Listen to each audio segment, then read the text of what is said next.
Welcome back to the Sound for More channel and welcome back to another tutorial. Today I have the pleasure to introduce you to NoiseSpace from the mind of Igor Vasiliev. Before I continue, I would like to remind my viewers to subscribe, like, comment, as it helps with growing the channel, bring more giveaways, reviews, tutorials, etc. etc. Additionally, if you would like to support what I do, please do check the instruction contained in the video description. Thank you again. So, first of all, we are running the application standalone, but of course you can use it also AUv3. I find it easy from an initial tutorial point of view to give you a maximum screen state, although nowadays with tools like AUM you can go full screen as well for AUv3. So what is it? Well, it's a noise experimental generator or generating application. It's used to generate experimental type of sound and texture, and it works in conjunction as well with an internal granular synthesis or algorithm. It can be quite intimidating to start with, but as always, I will create a number of tutorials that hopefully will give you a good view of how to use it. So this is just an introduction, so I'm going to go through some of the basics, but not all the controls, because more tutorials are coming and they are definitely worth watching. So, first of all, as you can see, we are on factory init, and I have to say, it's good to see that Igor has used a consistent UI, so if you are used to a previous application, you will find that at ease at home to actually navigate it. So for example, where you see this triangle, you can click on it and of course you have access to a submenu. So when you click on option, you have access to another submenu, and so on and so forth. Right, and here where it says factory init, that is the name of the preset, which is what you have by default. Now I'm going to move to the next one, which will set it as well in the style of how the UI normally works for Igor's application, and it will start to generate, of course, some sound. So let's check that out and pay attention also to graphs which are represented here in the middle and how they move, because that also explains what is happening in terms of sound.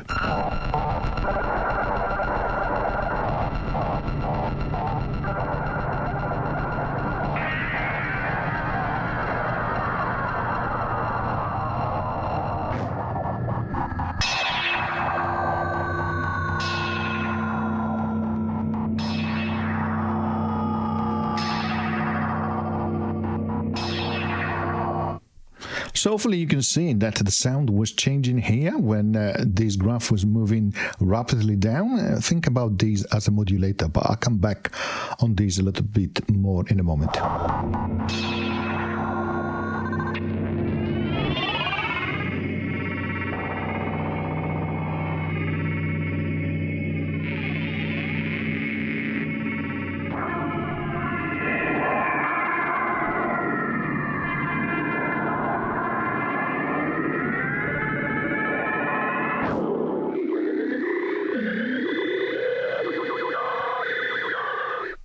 So hopefully what you hear as well is a main sound which comes from these generators, but also you can hear a background sound which you can adjust parameters here, for example. That is why I'm muting both as well, although I could mute only the main output as well.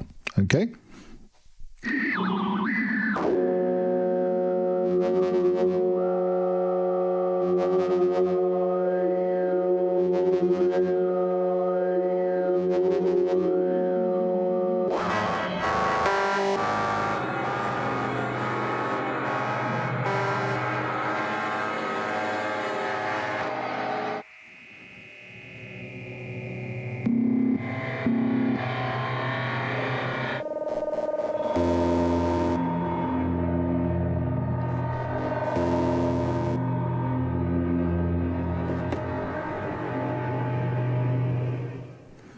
Okay, so I went back to the init preset, and as I mentioned, traditional Igor's UI. So you click where it says the name of the preset, and you go here where you can manage your favorite, delete, rename, move, create a new group, etc., etc.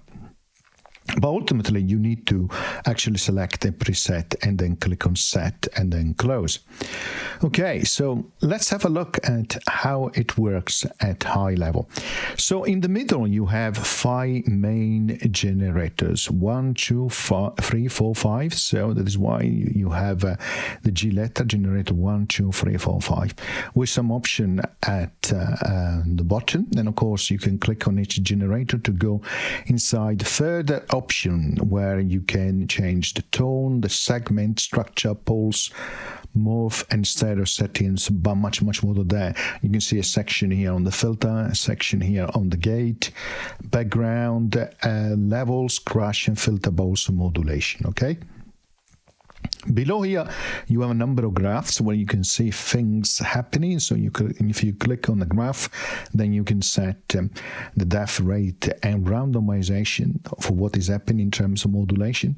And here where it says none, you choose what type of modulation you want to affect. And then where it says sign, you can choose also the waveform. And you can access that for vertical here. Also for horizontal, you can set it directly here. Okay. Then you have pan and level, and then you have a number of options which are related to copy and paste, initialize, etc., in terms of that generator, and you can solo and mute. So you have 5 generators, okay, which works independently, and then you have some settings here for your background noise and final output as well, which with corresponding mute options as well. On the left-hand side, where it says CNT, which stands for counter, you also have the selection of a sequencer, input, or BPM. Okay, so if we were to start very from the basic, so let's go and work only with one generator to start with, because that is the easiest thing to learn how to use the application. So you have a level here, just increase it.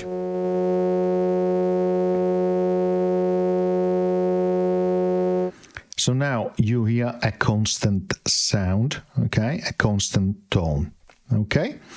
So here where it says counter, okay, let's go here where it says counter 1/8 in terms of subdivision, and let's select the sequencer, which is the easiest one to follow.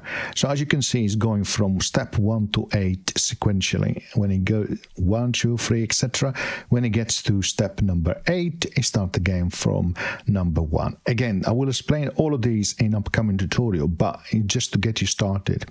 So based on that, let's say that we want this generator, click where it says on here, to respond on sequence step 1, and also on sequence step 5, and also on sequence step 8.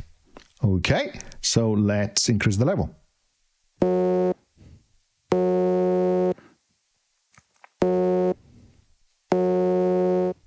So you can see that when the sequencer is in step 1, it will trigger this. Okay, when it is in step 5, it will trigger this one, and so on and so forth. Now, step 8 is very close to step 1 in terms of the sequencer. So you could change that, for example, to, I don't know, 6, maybe, instead of 5, 4, to give it a little bit more space.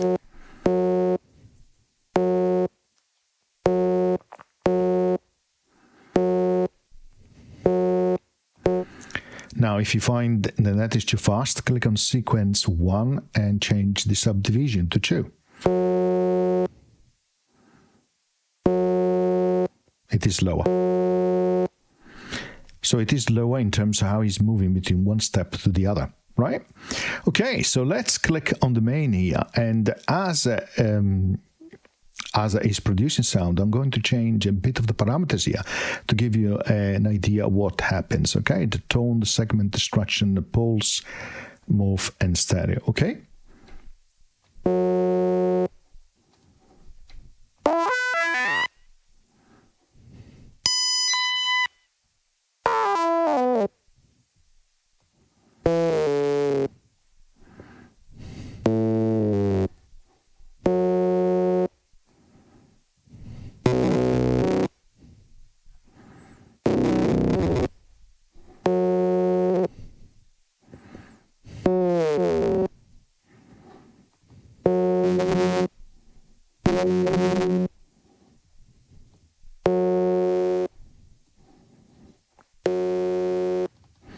So hopefully you have an idea from a sound perspective, but again, I will explain those controls moving forward, what is happening here as I'm changing some of the parameters of the synth engine. Of course, I could apply filter. Where it says none here, I could go for a low pass filter and then adjust the frequency resonance, okay, as an example again.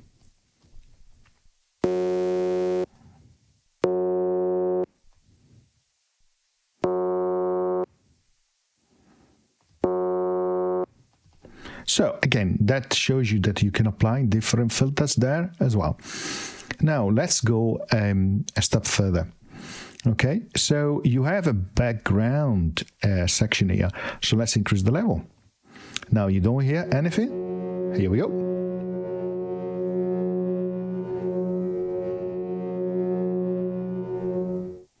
And of course, you can mute just the background here, acting on this mute button, okay? But that is a background noise that you're starting to hear, right?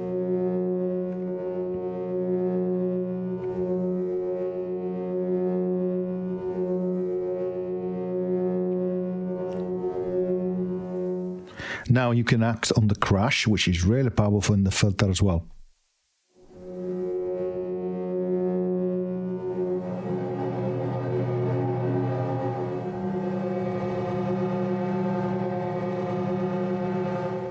Not only that, you can change the type as well of background. So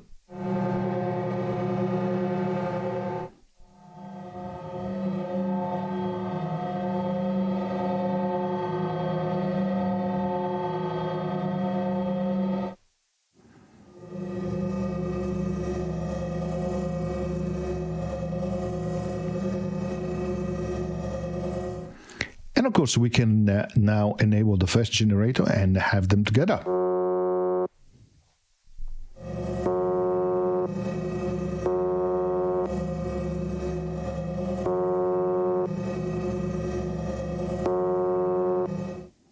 Okay, so hopefully that is starting to make sense. Now let's go a step further.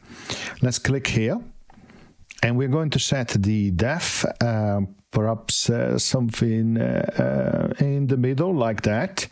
Vertically, we're going to set the rate quite high, something like that. And we're going to change the morph settings. Okay, you can see that is already working here. And let's listen.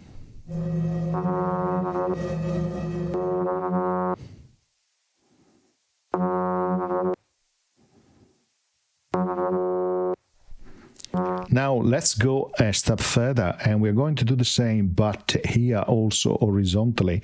Okay, similar settings, but this time we are going actually to change, why not, for example, the tone as well. So let's listen.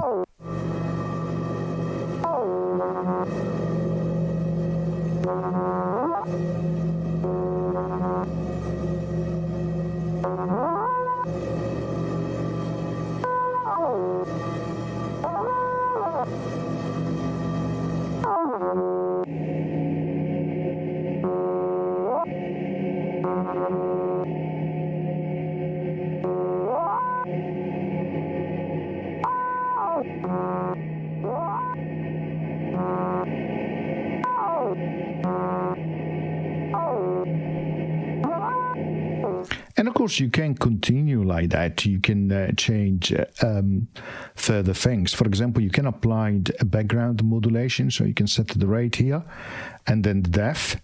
And then you can just set what modulation you want to impact and change. For example, the on the crash level is doing the modulation here now, right? Okay.